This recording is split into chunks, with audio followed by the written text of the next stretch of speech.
இந்த வீடியோல ஹாப்பிராஜ் movie review தான் பார்க்க போறோம். வாங்க வீடியோக்குள்ள போலாம்.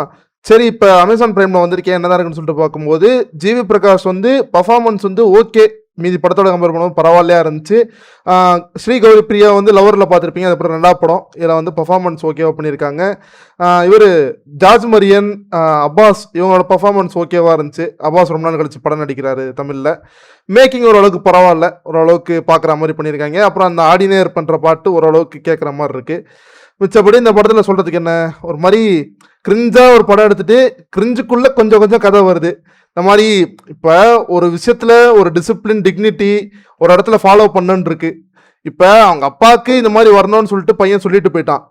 அதே மாரி அவங்க அப்பா நான் இப்படி தான் வருவேன்னு சொல்லிட்டு ஊரையே திறந்துட்டு இந்த மாதிரி பிரச்சனை பண்ணோன்றதுக்காகவே இந்த சீன் எழுதுன மாதிரி இருக்கு. பதிலுக்கு அப்பாஸ் வந்து வேணுன்ட்டு அவங்க ஃபேமிலியை பேசுகிற மாதிரி ஒரு சீன் எழுதி எமோஷனலாக இவங்களை இதாக்கி திரும்பி ஒரு ரிவெஞ்ச் பண்ணுறன்ற பேரில் இவங்க 2 பேருக்கு ஒரு கிளாஸ் உருவாக்கி அதெல்லாம் தேவையில்லாமல் இழுன்னு இழுத்தாங்க.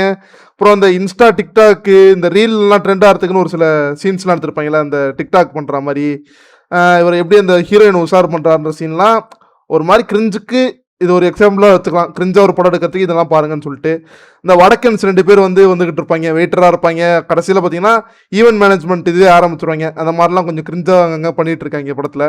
அப்புறம் கீதா கைலாசமும் இவங்க ஸ்ரீ கௌரி பிரியாவும் குடிச்சிட்டு மலை பாட்டுக்கு ஆடுற மாதிரி அது ஒரு கிரிஞ்சு பண்ணி வச்சிருந்தாங்க. படத்தில் பார்த்தீங்கன்னா இந்த மாதிரி இதை குட்டியாக ட்ரெஸ் போட்டு விட்ருக்காங்க, பிறந்தப்ப இது பண்ணதான். அப்புறம் வில்லேஜுக்கு வரும்போது குட்டியாக ட்ரெஸ் போட்டிருக்காங்கன்னு சொல்லிட்டு ட்ரெஸ்ஸை வச்சு தேவையில்லாமல் கமெண்ட் பண்ணுற மாதிரிலாம் சீனல் எடுத்துருக்காங்க. ரொம்ப பிற்போக்காக இருக்குது இதெல்லாம் பார்க்குறப்ப. என்ன மைண்ட் செட்டில் எடுத்தாரோ அந்த டேரக்டர் பிரதீப் அங்கங்கே ரெஃபரன்ஸ் இந்த படத்தில் ஸ்டார்டிங்கில் சொன்ன பார்த்தீங்கன்னா தவிர்த்து ப்ளஸ்ன்னு சொல்ல ஒன்றுமே இல்லை. கடைசியில் பார்த்தீங்கன்னா பாடி ஸ்விமிங் பண்ணுறது தப்பு நண்பர்களே அப்படின்னு சொல்லிட்டு குதிரை முட்டைன்னு சொல்லிட்டு பின்னாடி பிஜிஎம் போடுறாங்க, குதிரை கத்துற மாதிரி சவுண்டு போடுறாங்க. இப்போ நீங்கள் வந்து ஒரு பாடி ஷேமிங்கை வந்து தப்புன்னு சொல்கிற படத்தில் அதை தான் மெயினாக எம்ஃபசைஸ் பண்ணணும். இவங்க என்ன பண்ணுறாங்கன்னா அதை வந்து இவங்க படத்தோட கமர்ஷியல் வேல்யூக்காக யூஸ் பண்ணிவிட்டு அதுக்காக பிஜிஎம்லாம் மெனக்கெட்டு போட்டுட்டு, ஏன்னா இவங்க தப்பான குளோரிஃபிகேஷன் அதை குளோரிஃபை பண்ணி விட்டுட்டு கடைசியில் இதெல்லாம் பண்ணக்கூடாது நண்பர்களே. இது பண்ணால் எப்படா கேட்பாங்க அவங்க சொல்கிறவங்க வந்து சுத்தமாக ஏற்றுக்க முடியல. என்னவோ பண்ணணும்னு பண்ணி வச்சிருக்க மாதிரி இருக்குது. கடைசியில் அப்பாஸுக்கும் ஜார்ஜ் மரியனுக்கும் நான் வந்து ஒரு எமோஷனல் கனெக்ட் வைக்க போகிறேன்னு சொல்லிட்டு அந்த ட்ரெயின் சீனை வச்சு ஏதோ ஒன்று பண்ணிகிட்டு இருந்தாங்க. அதெல்லாம் சுத்தமாக எனக்கு ஒர்க் அவுட் ஆகலை.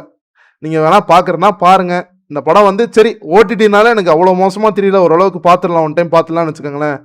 தேட்டரில் போய் பார்த்துட்டு இதெல்லாம் ஓரளவுக்கு சகிக்க முடியாத அளவுக்கு தான் ஒரு சில சீனை எடுத்து வச்சுருக்காங்க.